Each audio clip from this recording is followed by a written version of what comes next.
Data is not oil. I keep reading data. It's actually the opposite to oil. Oil is something you suck out of the ground, you burn, and then it's gone.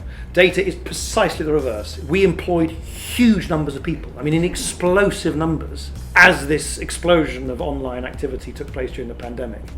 And I think we kind of assumed that was broadly going to continue. But of course when that line goes like that, and we're hiring like that, you have to cut your cloth. Do you find other countries also are kind of agreeing to what platforms would want in terms of not localizing data, to have such strong data localization requirements? Sorry, to not have them. To not have them. Yeah. The big change between the last bill and this one is that they're easing the localization of data. I think there's been a real sea change, and I think when we last met, I think one of the main messages I was making at that time was, please, data is not oil. I keep reading data. It's actually the opposite to oil. Oil is something you suck out of the ground, you burn, and then it's gone. Data is precisely the reverse. It's what they call technically a non-rivalrous good.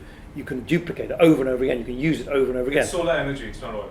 Yeah. Well, what are the analogies? It's not more like air, or and you can't lock up air. Well, you can try, but it's not. You're not going to be very successful. There still is a major legal process going on between the European Union and the United States about the legal underpinnings governing the data flows across the Atlantic. Because there's a very similar debate in parts of Europe about data sovereignty. It's our data, it should stay here. Of course, it's very attractive. I get it as an ex-politician. What's ours is ours. It should stay here. And then you have to say no, but kind of like, if you try and lock up your data, you're only going to make yourself poorer.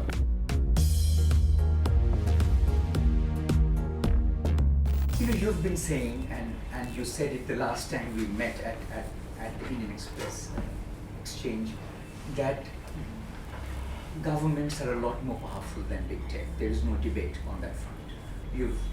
You've said that governments mean and matter more to people than a technology company. So that was one very, very interesting thought of yours. And then when you now say that the pendulum which has swung to one end is now finding its center. So, I just had a couple of points which I wanted to get your thought on. One was, do you think democratic politics vis-a-vis technology, is it a reactive force or a proactive force? Because Facebook launched the like button in 2009 after 08.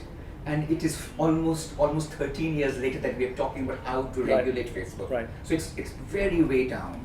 Just as Zuckerberg and your colleagues see the future, the pace with which they see the future doesn't matter.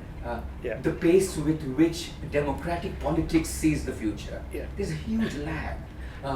Where do you see that going, number one? And will politics and people and their representatives always be playing catch up?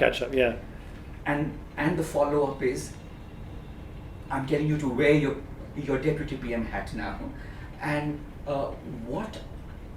what should democratic politics be re-looking at in the face of this almost irreversible force? I think about this a lot. So I think first your underlying question, can politics move as fast as tech? I think generally the answer is no, for obvious reasons. But I think we can minimize the gap a lot, and I think we should try to do that.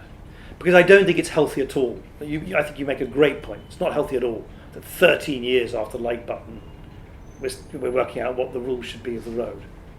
And by the way, it's not healthy societally. It's actually not good for us as a company, because those 13 years get filled with people yelling at us to come up with solutions that we can't come up with.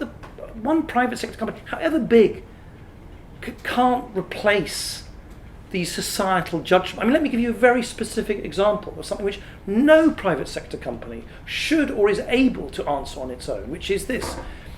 Everybody agrees that if you want a thriving, competitive digital ecosystem, you need to enable people to move their data effortlessly from one service to the other.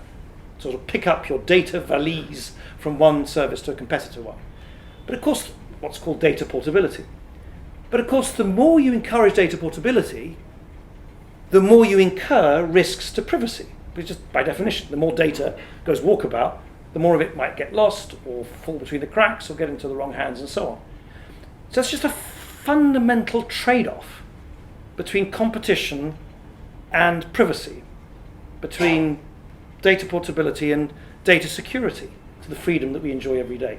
Those are foundationally political, quasi-philosophical questions that cannot and should not be answered by the private sector. So it's not healthy for anybody, least of all for us, to be shouted at for a decade and a half in the absence of rules which are needed. So in answer to your next question, one of the many things that I'm trying to do in my job, no doubt only with erratic success, is to urge decision makers not to repeat this pattern again. It cannot be that once again the technology sector moves forward constructing this new computing platform, augmented and virtual reality experiences, the so-called metaverse, and 20 years later, finally the rule makers decide, what the rules are on data portability, on interoperability in the metaverse, on data use, on eye tracking, on all on integrity, on safety, on child.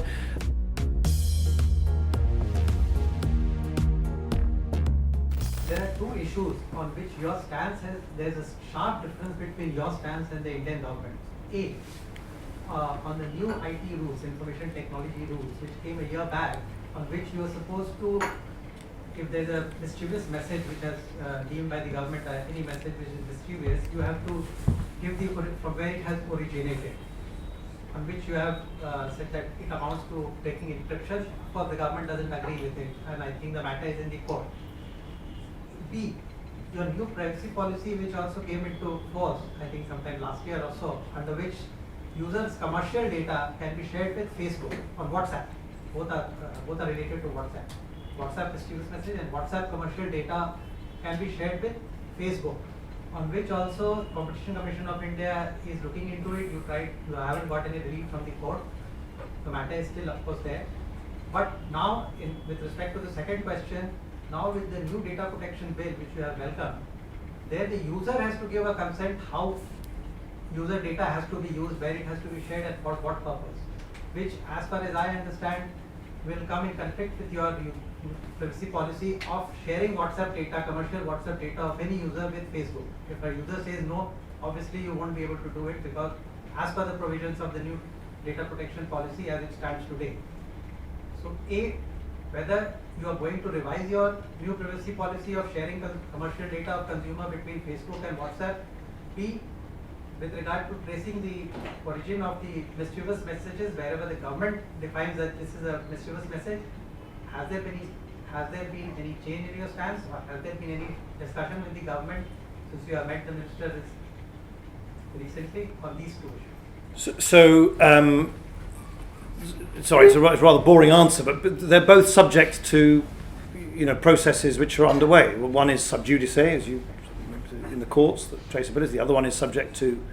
I defer to Shivnath to provide the details. I haven't been following the case that closely of the Competition Commission investigation.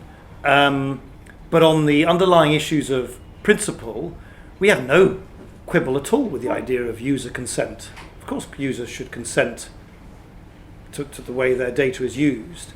It's just an issue of what are you asking for consent for, at what point in the kind of life cycle of someone's data, and we just have views from now several years of experience that if you pepper users with endless consent notices, they become in effect meaningless. So we just have you've probably experienced this yourself. So we have a view about what's the best way to seek that consent in a way which is comprehensible to users. and we will continue to defend that. And that's a sort of debate that's been live here, it's live in Europe and elsewhere. On, I think what you're referring to is technically called traceability. Yeah, we I think we've been very clear that we think having to sort of fingerprint every message so that you can somehow trace it back to its origin is not consistent with the security and privacy of people's communication that people value enormously in WhatsApp.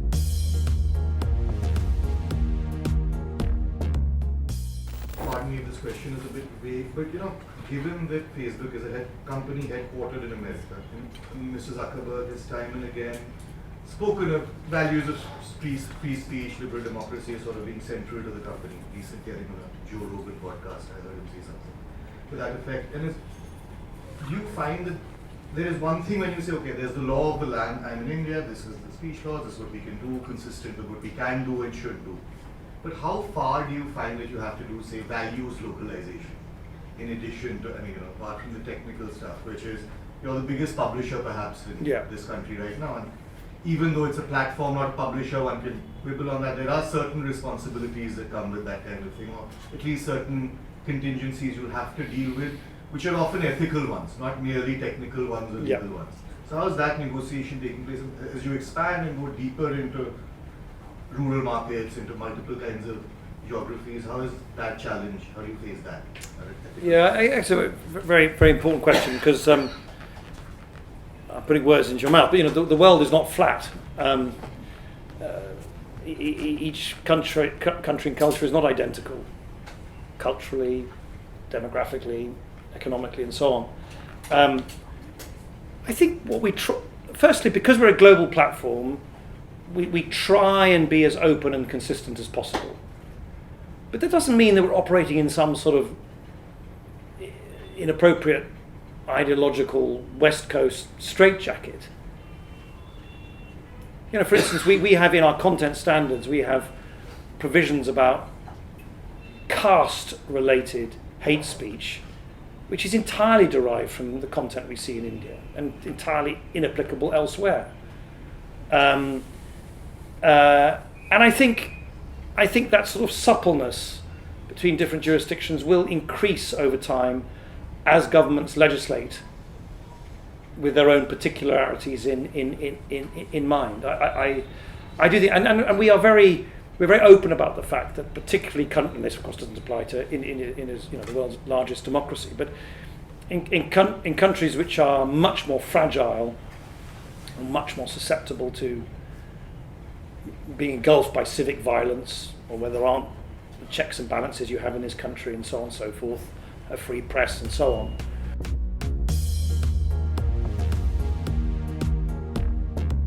So many layoffs we're hearing about in Silicon Valley.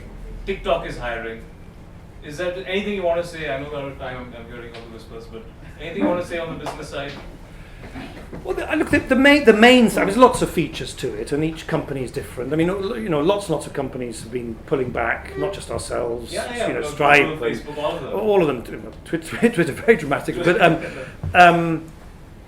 and there are lots of specific features to each company. I think the one thing that probably unites almost all the companies is that, I don't know if this was a collective misjudgment.